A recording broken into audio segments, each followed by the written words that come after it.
नमस्कार विद्यार्थी मित्रांनो, माइंड विटॅमिन्सच्या यूट्यूब चॅनलवर आपल्या सर्वांचं स्वागत आहे. मित्रांनो, आजच्या सेशनमध्ये आपण थोडासा वेगळा विषय बघायलो. सध्याला बऱ्याच ठिकाणी नोकर भरती निघालेली आहे. मागच्या 3 ते 4 महिन्यापासून आरोग्य विभागाच्या परीक्षा असतील, म्हाडाच्या परीक्षा असतील, त्यानंतर एम-आय-डी-सीच्या परीक्षा असतील, या सर्व परीक्षा काही कारणामुळे वादग्रस्त ठरलेल्या आहेत. त्याच्यामुळं सर्व मुलांमध्ये स्पर्धा परीक्षेची तयारी करणाऱ्या मुला-मुलीमध्ये एक वेगळ्या प्रकारचं डिप्रेशन, नैराश्य आलेलं आहे. त्यामध्येच एक गुड न्यूज अशी चांगली आहे, की भारत सरकारच्या शिक्षण मंत्रालयाच्या अधीनस्थ जे प्रत्येक जिल्ह्यामध्ये नवोदय विद्यालयाची रचना केलेली आहे. तर त्या ठिकाणी लागणारा जो नॉन टेक्निकल स्टाफ आहे मित्रांनो, जसं की क्लर्क आहे, शिपाई आहे, मेस वेटर आहे, त्यानंतर कॉम्प्युटर ऑपरेटर आहे, स्टेनोग्राफर आहे, इलेक्ट्रिशियन आहे, अशा वेगवेगळ्या प्रकारच्या जवळपास तब्बल 2,000 पदांची भरती केंद्र सरकारनं काढलेली आहे. तर ती नेमकी ॲड कशी आहे, ती ॲड मी तुमच्या समोर आज मराठी माध्यमातून घेऊन आलेलो आहे. जवळपास 20 ते 25 पेजेसचं इंग्लिश मीडियममधलं ते पी-डी-एफ आहे त्यांच्या वेबसाईटवर नवोदयच्या. पण काही खास आपल्या तुमच्यासाठी, काही मित्रांसाठी म्हणून हे चांगलं मराठी भाषेमध्ये ट्रान्सलेट करून या नोकर भरतीचं पी-डी-एफ घेऊन तुमच्यासमोर आलेलं आहे. आपण बघूया की कोणकोणत्या पदासाठी किती जागा आहेत आणि विशेषतः जे मुलं 10वी पास आहेत, 12वी पास आहेत, अशा मुलांसाठी भरपूर जागा या नवोदय विद्यालयामधल्या निघालेल्या आहेत. तर सर्वात महत्त्वाची गोष्ट अशी आहे, की नवोदय विद्यालय म्हणजे आपल्या सर्वांना माहीतच आहे. प्रत्येक जिल्ह्याच्या ठिकाणी ग्रामीण भागातल्या मुलांना उच्च दर्जाचं शिक्षण मिळावं, यासाठी या पदांची म्हणजे या नवोदय विद्यालयाची निर्मिती केलेली आहे. आणि साध्या सोप्या पद्धतीनं परीक्षा आहेत. तर आपण सुरुवात करूया. बघा, सर्वात महत्त्वाचा मुद्दा म्हणजे नवोदय विद्यालय जे आहे, या जागा जी निघालेल्या आहेत, ते केंद्रीय शिक्षण मंत्रालय दिल्लीच्या अंतर्गत निघालेल्या जागा आहेत. त्यानंतर संपूर्ण जागा जी आहेत, ते नवोदय विद्यालय समिती मार्फत विविध पदांसाठी निघणारी ही वेगवेगळ्या प्रकारच्या पदांसाठी निघलेली ही नोकर भरती आहे. एकूण जागा जाहिरातीमध्ये मेन्शन केल्याप्रमाणे 1925 जागा आहेत. आणि मित्रांनो, नवोदय विद्यालय जे आहेत संपूर्ण भारतभर आहेत. केंद्र सरकारच्या नोकरीची संधी असल्यामुळं तुमची बदली कुठेही होऊ शकते. पण साधारणतः प्रत्येक राज्यामध्ये, प्रत्येक जिल्ह्याला नवोदय विद्यालय आहेत. तर नोकरीचं ठिकाण जे आहे, आपण राहतो महाराष्ट्रामध्ये, त्यामुळं महाराष्ट्रासह संपूर्ण भारतामध्ये या पदांची निर्मिती झालेली आहे. तर एक सर्वात महत्त्वाची गोष्ट, जी की तुम्हाला इंग्लिश मीडियम मधलं याचं पी-डी-एफ वाचताना ज्या काही अडचणी येत होत्या, त्यासाठी म्हणून तुमच्यासाठी खास मी काही महत्त्वाचे अपडेट सुद्धा देणार आहे. तर फॉर्म भरण्याची जी सुरुवात आहे मित्रांनो, या सर्व पदांसाठी ती 12 जानेवारीपासून सुरुवात झालेली आहे. आणि फॉर्म भरण्याची जी शेवटची तारीख आहे, ती आहे 10 फेब्रुवारी 2022 इथपर्यंत आहे. 10 फेब्रुवारीपर्यंत तुम्ही फॉर्म भरू शकता आणि फॉर्म सर्वांनी ऑनलाईन भरायचे आहेत. त्यानंतर या सर्व पदांच्या जी परीक्षा आहेत मित्रांनो, एमसीक्यू पॅटर्न मध्ये, म्हणजे प्रश्न आणि 4 पर्याय अशा स्वरूपाच्या परीक्षा येतात. आणि त्या सर्व पदांची जी परीक्षा आहे, ते साधारणतः अंदाजित तारीख त्यांनी त्यांच्या वेबसाईटवर दिलेली आहे. 9 मार्च 2022 ते 11 मार्च 2022च्या दरम्यान या सर्व परीक्षा होतील, असं त्यांनी सांगितलेलं आहे. पुढचं सर्वात महत्त्वाचं वैशिष्ट्य म्हणजे या परीक्षेचं सर्व परीक्षा ज्या आहेत, ह्या ऑफलाईन पद्धतीने न होता कम्प्युटर बेस्ड टेस्ट म्हणजे संगणकीकृत चाचणीवर, म्हणजे कम्प्युटरवर ह्या सगळ्या परीक्षा तुमच्या होणार आहेत. ओके. त्यानंतर या सर्व पदांच्या परीक्षा जे होतील, त्या परीक्षांचं माध्यम जे आहे मित्रांनो, ते हिंदी आणि इंग्रजी असेल. म्हणजे एकतर पेपर तुम्ही फॉर्म भरताना तुम्ही मेन्शन करू शकता, की तुमची परीक्षा हिंदी माध्यमातून घ्यावी का इंग्रजी माध्यमातून घ्यावी, असे ऑप्शन आहेत तुम्हाला. आणि पुन्हा एक दुसरा महत्त्वाचा मुद्दा म्हणजे या सर्व पदांच्या परीक्षेसाठी 1/4 अशी निगेटिव्ह सिस्टीम आहे. म्हणजे जेवढे तुमचे बरोबर उत्तर येतील, जर तुमचे काही प्रश्न चुकले असतील, तर आलेल्या उत्तरामधून तुमचे 1/4 काय असणार आहे, तर मार्क कट होणार आहेत. त्याच्यामुळं जेवढे अचूक उत्तर तुम्ही सोडू शकाल, तेवढे अचूक उत्तर तुम्ही सोडवायचे. ओके. म्हणजे जसं आपण इकडं तलाठी भरती, ग्रामसेवक भरती किंवा दुसऱ्या आरोग्य विभागाच्या परीक्षा होत्या, म्हाडा होत्या, ह्या परीक्षांना काय होतं मित्रांनो, निगेटिव्ह सिस्टीम नसते. तसं इथं निगेटिव्ह सिस्टीम आहे. हा एक महत्त्वाचा मुद्दा लक्षात ठेवा. 12 जानेवारीपासून फॉर्म सुरू झालेले आहेत. 10 फेब्रुवारी 2022 पर्यंत तुम्ही फॉर्म भरू शकता. ओके. त्यानंतर आता नेमकं या जाहिरातीमध्ये नवोदयच्या जाहिरातीमध्ये कुठली कुठली पदं आहेत, आपण त्या सर्व पदाबद्दल थोडीशी माहिती करून घेऊ. एक सर्वात महत्त्वाची गोष्ट लक्षात घ्या, या व्हिडिओमध्ये मी असं केलेलं आहे, की मॅक्सिमम जे मुलं फॉर्म भरू शकतील आणि ज्या पदांसाठी अनुभव नाही जास्त, म्हणजे बऱ्याच पदांसाठी ह्या जाहिरातीमध्ये एक्सपिरियन्स मागितलेला आहे. काही पोस्टसाठी एक्सपिरियन्स मागितलेला आहे. तर त्या पदावर मी थोडंसं जास्त फोकस न करता मी काय केलेलं आहे, सर्वसाधारण जी मुलं आहेत स्पर्धा परीक्षेचे अभ्यास करणारे, त्या सर्वांसाठी जे फॉर्म भरू शकतात अशा पदावर मी फोकस केलेला आहे. ह्याच्यामध्ये आता सुरुवातीला जवळपास किती बघा 14 प्रकारचे पद आहेत या पूर्ण टोटल जाहिरातीमध्ये नवोदयच्या. ह्याच्यामधले पहिलं पद जे आहे ते मल्टीटास्किंग स्टाफ आहे. त्याला आपण बहुउद्देशीय कर्मचारी म्हणतो. दुसरं जे पद आहे मित्रांनो, ज्याच्या सर्वात जास्त जागा आहेत ते म्हणजे मेस हेल्पर. म्हणजे नवोदय विद्यालयामध्ये जे काही कॅन्टीन असेल, तर त्या कॅन्टीनला लागणारे मेस हेल्पर म्हणजे तिथल्या कॅन्टीनमध्ये. त्यानंतर तिसरं जे पद आहे ते म्हणजे लॅब अटेंडंट. जसं इकडं 10वी पर्यंतच्या शाळेमध्ये, 12वी पर्यंतच्या कॉलेजमध्ये जे पद असते ते लॅब अटेंडंट पद सुद्धा आहे. त्यानंतर इलेक्ट्रिशियन एक पद आहे. इलेक्ट्रिशियन कम प्लंबर म्हणून त्या पदाला नाव दिलेलं आहे या जाहिरातीमध्ये. तर ज्यांचा ITI झालेला आहे, अशी मुलं या पदासाठी अप्लाय करू शकतात. त्यानंतर 5वं जे पद आहे ते म्हणजे केटरिंग असिस्टंट, ज्यांच्या डिग्रीज म्हणजे ज्यांची डिग्री केटरिंगमध्ये झालेली आहे, अशा मुलांसाठी आहे. 6वं जे पद आहे मित्रांनो ते म्हणजे कॉम्प्युटर ऑपरेटर. जे मुलं 12वी पास असतील, ज्यांचे कॉम्प्युटरचे वेगवेगळ्या प्रकारचे डिप्लोमे झालेले असतील, 1 इयर डिप्लोमा, ते बघायचंच आहे आपल्याला पुढे. हे एक पद आहे. त्यानंतर 7वं जे पद आहे ते म्हणजे स्टेनोग्राफर. त्याला आपण लघुलेखक म्हणतो. ह्या सुद्धा पदाची जाहिरात आहे. हे सुद्धा पद या जाहिरातीमध्ये आहेत. 8वं जे पद आहे मित्रांनो असिस्टंट सेक्शन ऑफिसर. ह्याच्या सुद्धा जागा बऱ्याच आहेत. ज्या मुलांची डिग्री कोणत्याही स्ट्रीममधून झालेली असेल, अशा मुलांसाठी आहे. त्यानंतर स्टाफ नर्स फिमेल म्हणजे महिलांसाठी स्टाफ नर्सच्या जागा सुद्धा भरपूर आहेत. त्याच्याबद्दल डिटेल माहिती आपण खाली बघूच. त्यानंतर 10वं जे पद आहे असिस्टंट कमिशनर जनरल. हे एक पद आहे. उच्च शैक्षणिक अर्हता लागते ह्याला.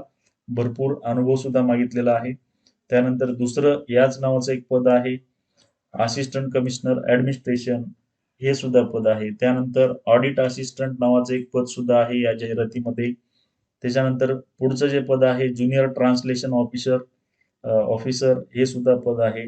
आणि चौथं जे पद आहे ते म्हणजे ज्युनियर इंजिनियर, ज्यांचं सिव्हिल इंजिनिअरिंग झालेलं आहे, अशा मुलांसाठी हे पद आहे. तर आता मित्रांनो जवळपास 14 प्रकारचे पद आहेत. ह्याच्यामधले काही 6-7 निवडक पद जे आहेत, इन जनरल जे 10वी-12वी पास डिग्री होल्डर मुलं, ज्यांचा स्पर्धा परीक्षेचा अभ्यास सध्याला चालू आहे, जसं की गणित असेल, बुद्धिमत्ता असेल, त्यानंतर इंग्रजी व्याकरण आहे, जनरल नॉलेज आहे. सध्याला बऱ्याच मुलांचा अभ्यास चालू आहे आणि ही एक सुवर्ण संधी आहे. नोकरी आहे शेवटी कुठली का असेना, पण नोकरी मिळवणं खूप गरजेचं आहे. त्या उद्देशानं हा व्हिडिओ बनवलेला आहे. तुम्ही सुद्धा फॉर्म भरावा हा एकमेव उद्देश आहे. व्हिडिओ सुरुवातीपासून शेवटपर्यंत बघा. तुमच्या मोबाईलची फुल स्क्रीन घेऊन हा व्हिडिओ बघा.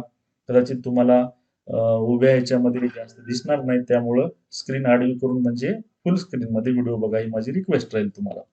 चला तर मग आता प्रत्येक जे महत्त्वाचे पद आहेत, जे सर्वजण फॉर्म भरू शकतात, अशा महत्त्वाच्या पदाविषयी आपण माहिती बघू.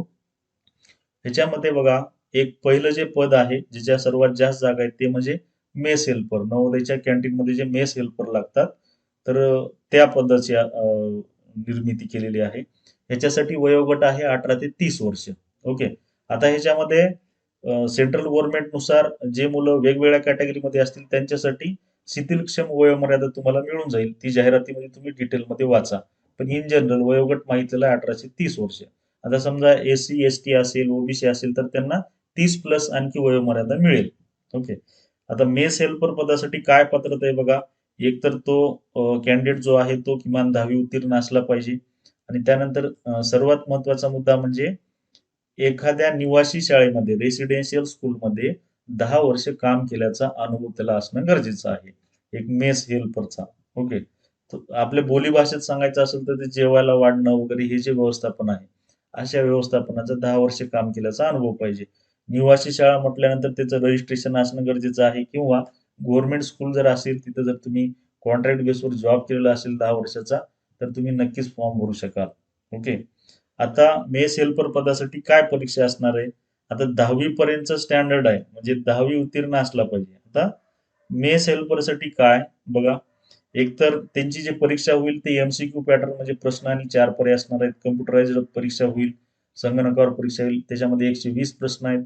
वस्तुनिष्ठ पेपर आणि वेळ किती असेल? 2.5 तासांचा वेळ असेल. मग याच्यामध्ये विषय कोणते असणार आहेत मित्रांनो? थोडंसं बघा, लक्ष द्या.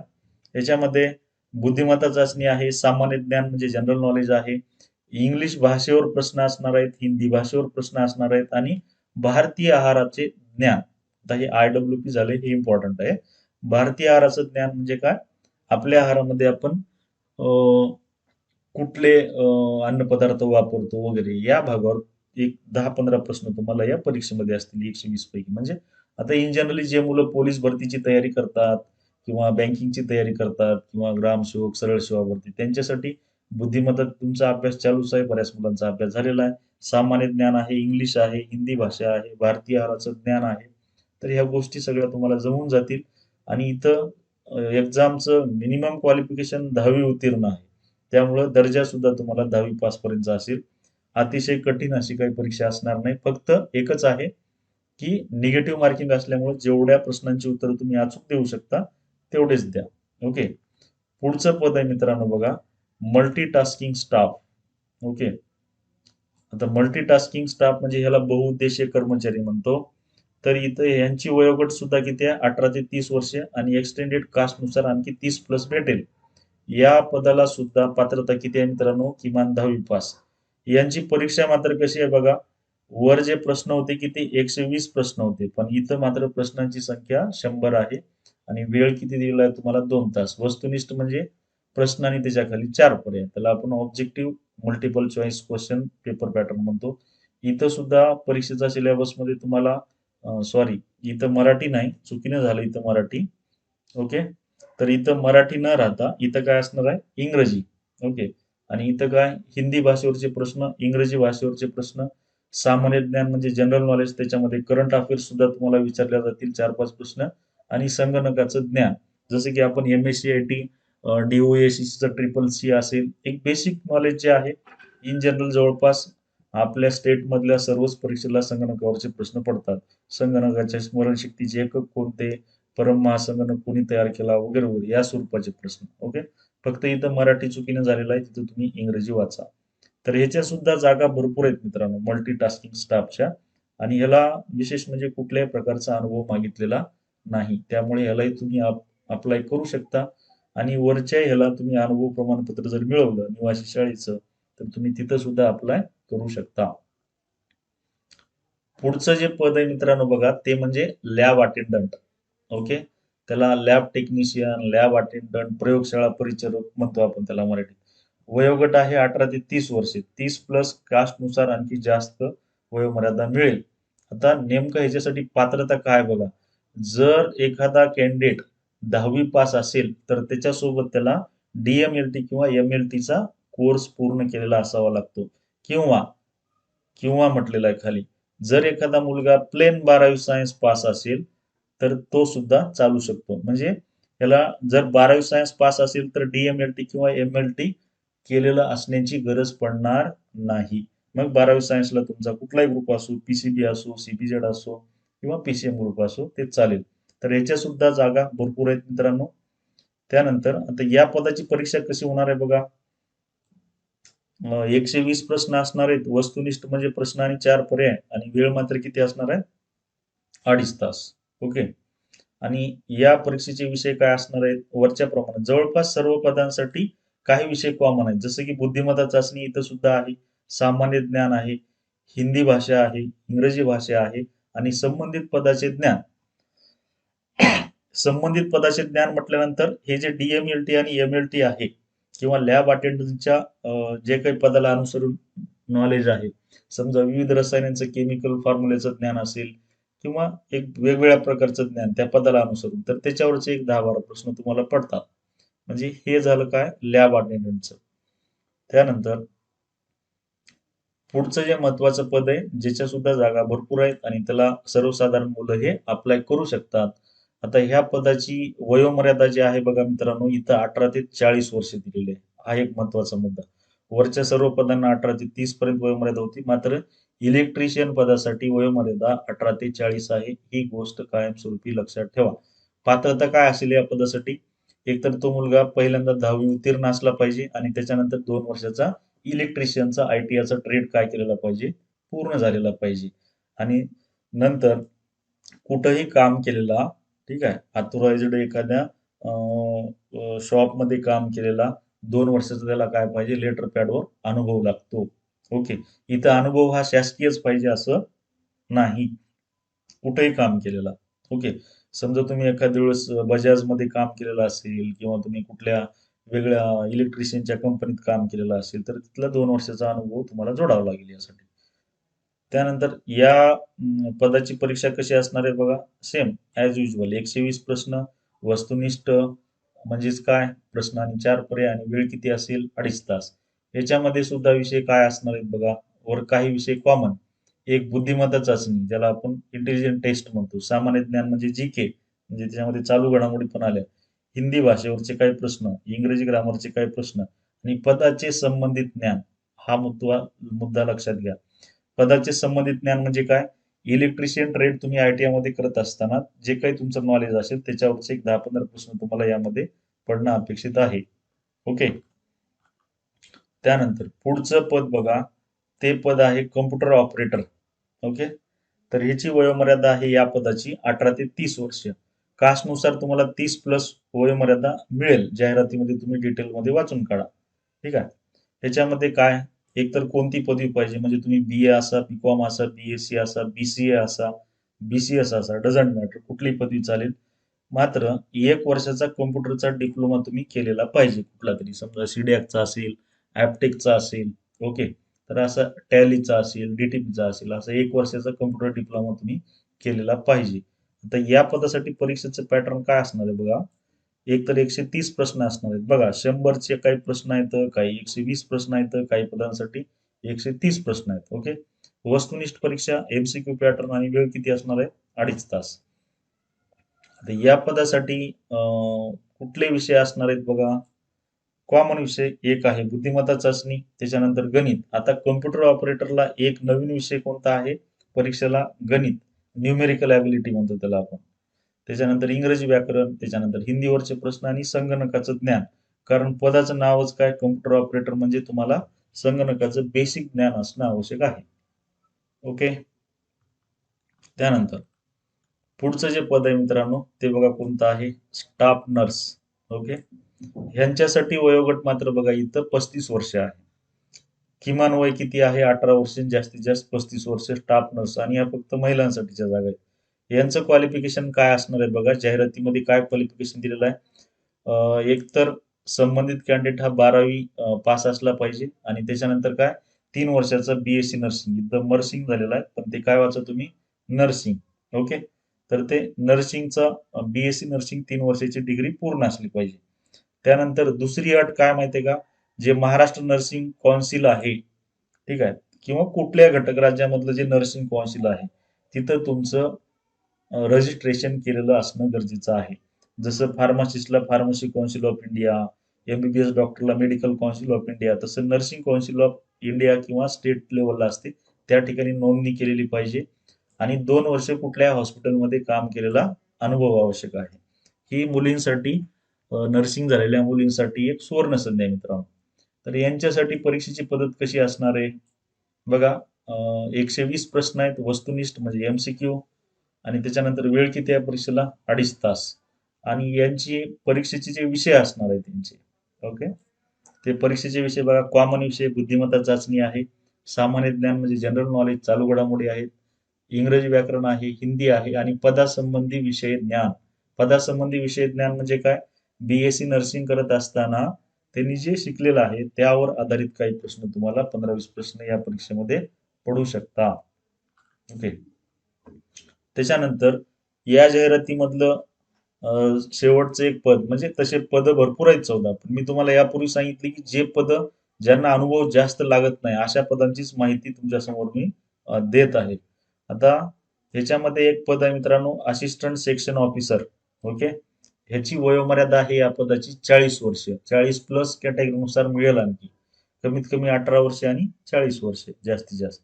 ह्याच्यासाठी पात्रता काय सांगितली बघा, एक तर विद्यार्थी हा कुठल्याही शाखेचा पदवीधर चालू शकतो, BA, BCom, BSc, BCA, BCS वगैरे वगैरे. त्याच्यानंतर कॅन्डिडेटला संगणकाचं उत्तम ज्ञान असलं पाहिजे, म्हणजेच MSCIT असेल, GTP टॅली असेल किंवा DOACच्या ट्रिपल सी सारखे कोर्सेस असतील ते त्यांनी केलेलं पाहिजे, म्हणजे उत्तम ज्ञान.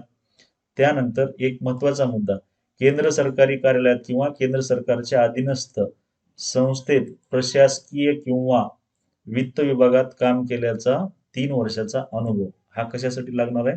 असिस्टंट सेक्शन ऑफिसरसाठी. म्हणजे केंद्र सरकारच्या कार्यालयामध्ये कुठंतरी काम केलेलं असेल, समजा कॉन्ट्रॅक्ट बेसवर जरी तो असेल कॅन्डिडेट, ठीक आहे, किंवा केंद्र सरकारचा एखादा प्रोजेक्ट असेल, तर त्या प्रोजेक्टवर 3 वर्षाचा काम केल्याचा काय पाहिजे? अनुभव पाहिजे, आणि विशेषतः फायनान्सच्या क्षेत्रामध्ये किंवा ऍडमिनिस्ट्रेटिव्ह पोस्टमध्ये. ओके. तर असं असिस्टंट सेक्शन ऑफिसरसाठीचं क्वालिफिकेशन आहे. परीक्षा कशी होईल या असिस्टंट सेक्शन ऑफिसरची बघा. 130 प्रश्न असणार आहेत, वस्तुनिष्ठ म्हणजे MCQ, आणि वेळ किती असणार आहे? 2.5 तास. ओके. मग आता या परीक्षेला विषय काय असणार आहेत? कॉमन विषय आहेत. ओके.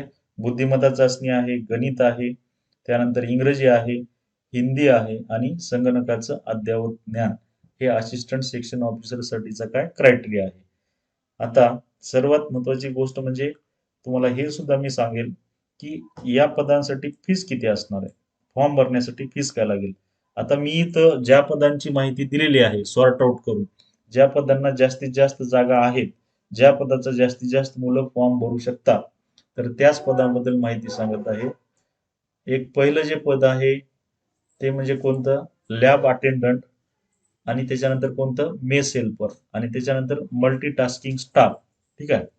ह्या 3 पदासाठी परीक्षा फॉर्म भरण्यासाठी तुम्हाला फीस लागणार आहे 750 रुपये. ओके. कोणत्या कोणत्या? लॅब अटेंडंट, मेस हेल्पर आणि मल्टीटास्किंग स्टाफ. त्याच्यानंतर दुसरे जे पद आहेत मित्रांनो, ते म्हणजे कोणते?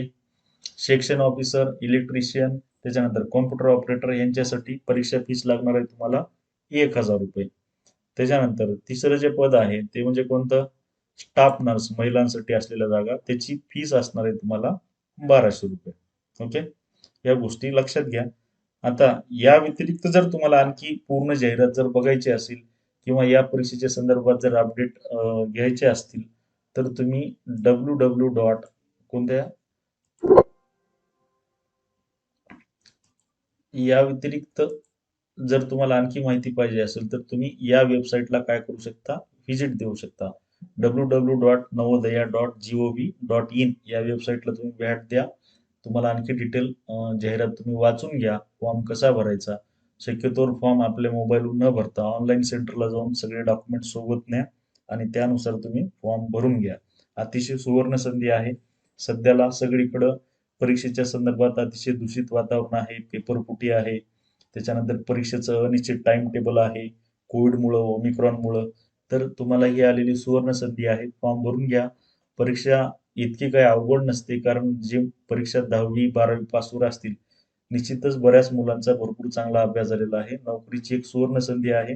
आणि नवोदयच्या स्कूलमधला जॉब म्हणजे अतिशय सुंदर जॉब असतो. वातावरण सुद्धा खूप चांगलं आहे आणि चांगल्या वातावरणामध्ये तुम्ही तिथं नोकरी करू शकता. केंद्र सरकारची नोकरी आहे. Okay. Wish you all the best of luck. आणखी आपले जर काही प्रश्न असतील तर कमेंट बॉक्समध्ये तुम्ही विचारू शकता. त्याच्यानंतर डिस्क्रिप्शन बॉक्समध्ये इतर व्हिडिओची लिंक सुद्धा तुम्हाला प्रोव्हाइड केलेली आहे. आणि जर काही प्रश्न असतील तर तुम्ही कमेंट बॉक्समध्ये विचारू शकता. डिस्क्रिप्शन बॉक्समधली व्हिडिओ सुद्धा तुम्ही बघून घ्या. थँक्यू.